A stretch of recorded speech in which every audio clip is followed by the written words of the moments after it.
Alright everybody, welcome back to What's That Lens? Today I have a somewhat interesting one. Personally, I will say right off the bat, I've never used this lens pretty much until... Actually, that's a lie. I may have used it for a mystery montage. This is the ProSpec zoom lens, obviously, but ProSpec 80 to 200 millimeter lens. One thing you're gonna notice right off the bat is, let me zoom in on that. This lens is very disgusting. And if you're wondering the state of this lens, why I would do such a thing is, if you may have noticed, I did a film video where I did film versus digital and, see how it looked. That was pretty good. I think it's the A3000, the Pentax A3000.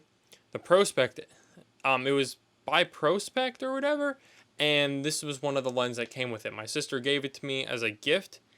And personally, I was, a bit disappointed with the film camera. But then I found out that, yes, this is a Pentax lens, yet again.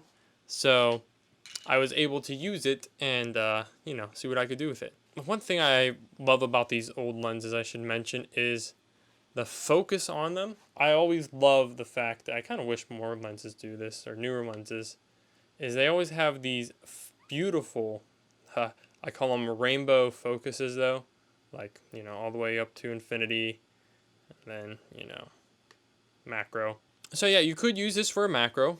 I would not. I would actually use, I think I did in one of the last videos, the Nikon Quantarum, whatever, 90 millimeter lens. And if you notice, by the way, that the lens is kind of just pushing down a little bit.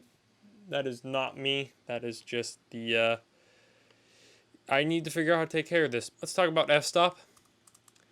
Yeah, this is probably one of the slower ones, coming in at 3.9 or 5.6, but all the way up to 22. Now, the one thing you notice is that it shows that it's a auto zoom, and the only thing I could think about that you'd use auto zoom on is for the film camera, because obviously I don't think they have adapters for Pentax electrical cameras today, like, to make this auto, but I could be wrong. Oddly enough, though, whoever had this lens last, I don't know what they did with it or why they thought it was a good idea or whatnot. If you notice, like, this side is beautiful and shiny, like, like all this is perfect. There's not a scratch. I mean, there's a few scratches, but practically, like, this would be a good lens in condition, even great maybe.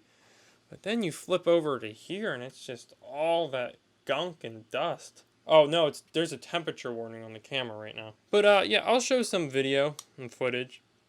And honestly, for photography, maybe I would use it once in a while. And I have used it, I think, for video before. And I think the footage turned out decently, but I'm going to try to get more again, in 4K. Probably really want to use a zoom one for film, as it's kind of hard. But, if you can do it, more power to you. And for photography, I don't think it's too bad, honestly. I think you can get some decent pictures with it. Would it be my preferred zoom lens? No, but it might be to somebody else's. For price for this, again, I check after I film these, and I don't know what this is. Hopefully cheap enough that you would want to buy and try it out on your own, but after seeing it, probably not. This is just a nice, antique to have. Well, that's going to do it. This was the ProSpec 80 200 millimeter lens. Thanks for watching. Hopefully you enjoy it, and I'll see you in the next one.